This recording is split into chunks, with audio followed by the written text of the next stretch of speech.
Greetings and welcome to Growth Hacking Secrets. I'm your host, Mohammed Siddique from Atlanta, Georgia, and the co-author of New Success Secrets, available on Amazon. On this episode, we have a special guest, Genein Letford. Genein is the author, trainer, the host of Create and Grow Rich podcast. Please join me to give a warm welcome to our guest, Genein Letford. Genein, welcome. Hi, thank you so much for having me. You are welcome. Thank you so much. Let me start with this. Where were you? What happened? Who you were surrounded with that inspired you to start the Create and Grow Rich podcast? Well, Create and Grow Rich, it sounds like Think and Grow Rich. So certainly inspired by Napoleon Hill. But I wanted people to understand that your creative health affects your financial wealth. So your ability to think creatively, I don't necessarily mean artistically, but creatively actually affects your financial wealth, your physical wealth, your relationship wealth, so many other areas. Your ability to conjure up new ideas, to create value, and to use your imagination to contribute is a big part of a lot of other areas in your life. Wonderful. Uh, Janine, you are the founder of Cafe Strategies, your company. How many businesses or people you have impacted so far? And looks like you have a lot of positive energy. I want you to share it. Hey, here is the impact you're creating. Sure. It's like we hit the trifecta, like we're the perfect message for the perfect time for the people who need innovative ideas. And we have been working with organizations. I did some keynotes, some training with like Medtronics. I'm doing a big training next in a few weeks, just different organizations across the board of looking at how do you develop intercultural creativity. So that's a new term that we are coining and sharing. Meaning, how do you develop the skills to work well with one another, well with people from different backgrounds, that diversity inclusion aspect, but also the creative thinking aspect, because diversity inclusion and creative thinking sit upon the same skills, the skills of growth mindset, observation, curiosity, perspective shifting, being able to adapt, and being able to be a bridge. All these skills cross connect. So we are the training of the future because we are in a time where we need new, creative, innovative ideas. That's amazing. Janine, you're not as good as you think. You are better. I'm better at what? So, Janine, what are the top three mistakes the big organizations are making when it comes to adapting a diversity, creativity, inclusion? Well, we have this concept called the diversity diamond, and metaphorical thinking is a creative skill and a skill that we train and teach in storytelling and how to lead. And the reason why we have the diamond is metaphorically the diamond, has facets. And we use that point to say people are multifaceted and people have all these different cultures and all these different demographics and experiences that we bring our whole selves to the workplace. So it's you lose a lot of energy not being your full self, energy that could be used to think creatively and to collaborate creatively. So one huge mistake is we don't allow people to show up fully.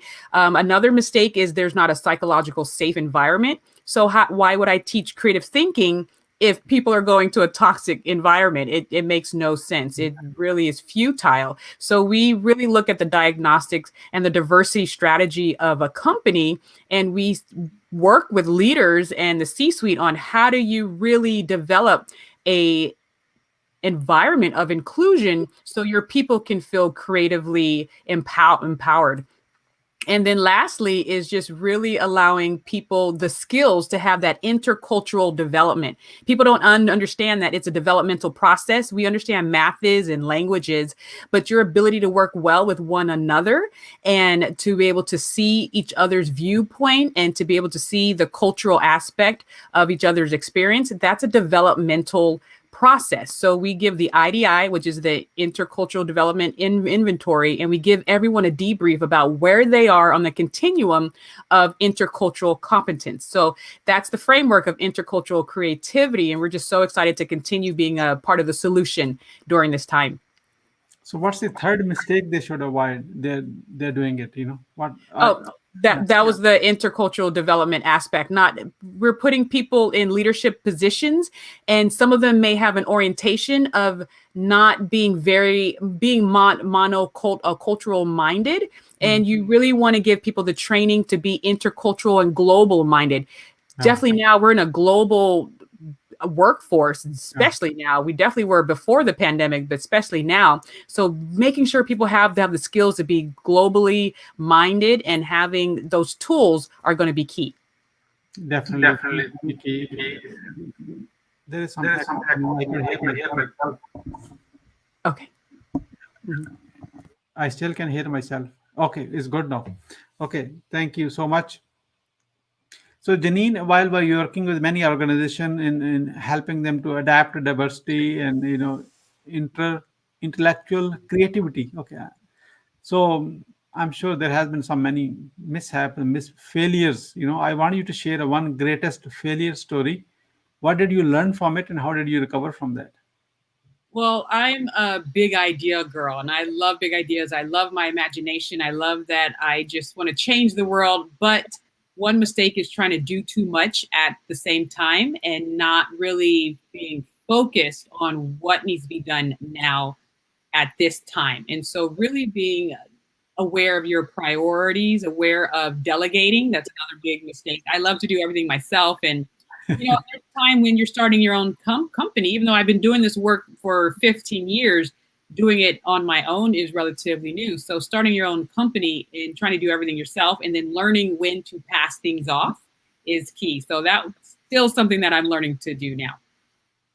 How you are recovering from that? So it's a trust issue. So, there's things you like it the way you like it, but it's knowing that you've trained or you're bringing the right people. As an author that I love says, you put people on the right bus in the right seat, knowing that that's been done, you're able to hand more things off because you trust that it will be done under the value system, still giving them the autonomy to be creative, but under the value and mission statement of your organization. Wonderful. So let me ask you a follow-up question to this one, what you just shared. Are you a control freak or you're a perfectionist? I'm a collaborator who still has a few issues. I just love to produce. My name, the way it's spelled, it means producer. And it's connected to the Gene, right? Like a gene within the body. I produce. So I love to produce. I use my imagination to run through shows, to make sure everything goes right. So I don't want to say I'm a perfectionist, but I am one to grow in every situation. Wonderful. Wonderful. Janine, thank you so much. Let's switch the side. Let's get on your successes. So enough about failure. So what are the top 3 success secrets to grow an organization? Like I think I mentioned this before, collaboration is key. Gone are the days of competition, and using LinkedIn to collaborate effectively. I mean, I think I've met more people on LinkedIn this past year than I've met in my entire career. And I just haven't known that this was, available. Of course, the way that LinkedIn is now with the whole feed and all this stuff, it hasn't been here for too long. But really being open to share your message and share your gems. Our logo is the diamond, right? But to share your gems and to be able to collaborate because we are better together. So even I have several people I met on LinkedIn. We kind of do the same thing. I'm more intercultural creativity, but they're creativity specialists. 10 years ago, it'd be like, okay, well, I don't want to mess with you because we're basically competitors. But now it's like, hey, how do we promote each other? How do we partner on this? Or I have a few people on my website as speakers. Like my goal is I'm so busy speaking and training and writing. I need other speakers who can still speak on creative thinking or intercultural development because I can't be everywhere at once. So the collaboration goal is a huge success. Okay, that's the one. 2 more. Dream big. Who says it can't be you? Part of our curriculum is mindset. We don't even get to a lot of the creative and diversity skills until we get to that mindset. And so a lot of people are dealing with limited thinking. They're dealing with imposter syndrome issues, and they're dealing with some really structural issues as well that's external. But nothing's going to happen until you start seeing it in your imagination and dreaming big first. So as another success is I just started going to meetings and met the editor-in-chief of the Entrepreneur magazine and Harvard Business Review and just shared what I was doing. Nothing has happened right now, but they have the term intercultural creativity in the back of their head, that first step. Who's to say I won't one day be on the cover of Entrepreneur magazine? That's a goal of mine. But right now, I just have to see it in my imagination and dream big and continue sharing a message worth sharing.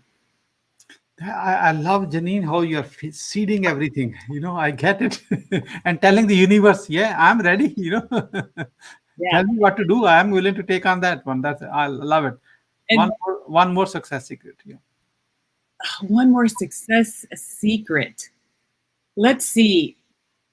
Your goal or our goal is to leave this earth with no more diamonds inside of us. And by diamonds, I mean our gifts, our talents, our ideas. We want to get everything out, whatever form it is, whether it's speaking, writing, mentoring someone, building a business, being at a company and helping them build. Whatever your diamonds are, whatever makes you special, that's the success. So I don't want to sound morbid, but my death really empowers me to make use of my time now, because this year has taught us, last year has taught us, have no clue what the future looks like. And we assume we're going to be living to our 80s or 90s. That would be great. But, both of my grandparents, their average age of when they passed was 80. So I'm basically halfway done with my life if I live to 80. So what am I going to do with these 40 years? What am I going to produce? And how am I going to get all of my diamonds and my talents out of me before that time comes? So that's a success, because it really gets me focused on family, on producing, and on my spiritual and emotional and creative health. It keeps me focused. Keeps you focused. Thank you so much. How the Growth Hacking Secrets community, people who are watching this now, can support you? Well, if you want to increase your creative thinking and make sure that you're able to collaborate with people from all walks of life, just follow me. I'm on all the platforms. And if you have organizations that are looking for that edge or looking for that innovative way to really train their teams to really tap into the uniqueness of them and really look at being innovative and sharing their voice, we have trainings, we have keynotes, we have workshops, we have the new trainings that you have not seen before. And because I started my career in elementary ed, our trainings are engaging, fun, interactive. They're not 2-hour lectures of like Bueller, not that. And it's a training for a new era, because we need new solutions. So I'm here to offer what I have. And as 2015 Teacher of the Year for the charter school and 2010 Grand Teacher of the Year, I have some skills in this area. So I'm ready to share it with you. Wonderful. Caffestrategies.com. CAFFESTRATEGIES.com. You check that out. I did check it. It looks great. Website is services. Cafe services are corporate and non-profit.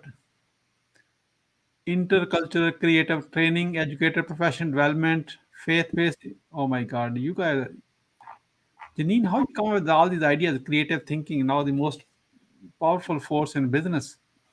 It is, and that's a quote by Bernard Bernash. Creative thinking. You're empowering your team members, because some of your best ideas aren't coming from C-suite. Some of your best ideas are coming from your entry level people, your mid-level managers, your janitors. And so, how do you empower the whole organization to contribute to the innovative goals of the organization? And that's what we do. Yeah, I'm a student and a business partner with a recluse billionaire, Mr. O. He has 160 miles of beachfront properties in the US and around the world, and owns 48 businesses. He is the founder of 13 Standards of Knowledge. The number one is the potential of the mind. So that's the reason I was bringing him in this point, was the potential of the mind. Until you can visualize here, nothing you can achieve. Everything starts with the potential of your mind. And the word potential comes from the word poder, which means power. So the creative power of the mind. I love that. Mm-hmm. In fact, the way you think, I think, if you like, I will be happy to make introductions. You can have a very good conversation with him to kind of explore the possibilities of collaboration. I would love to. It's all about, like I said, connection, because you never know just how we synergize. Synergy is really important. Yeah, wonderful. Genein Letford, we are about to wrap up. I like to ask this question as a kind of quick testimonial for this show as being your guest experience. What would you say about your today's guest experience on the Growth Hacking Secret Show? You are a great host. Thank you so much for inviting me and just giving me a platform to share my message, share what I do. Your questions are right on point, and I felt just really comfortable with this dialogue. And your reminding emails just made me stay focused, and you really prepared everything. So thank you for making this a seamless, exciting, and inspiring experience. Thank you so much for your kind words. Really appreciate it. What would you say as a final word? Our logo is the diamond, and that's not by accident. You are meant to shine bright, interculturally, creatively, and beautifully while you're here. So shine bright like a diamond. You are meant to shine bright. With that, Genein Letford, thank you so much for sharing your wisdom with us today on the behalf of Growth Hacking Secrets community and our entire team. We really appreciate you. This is Mohammed Siddique signing off from Atlanta, Georgia. Until the next episode, all good wishes. Thanks. Bye-bye.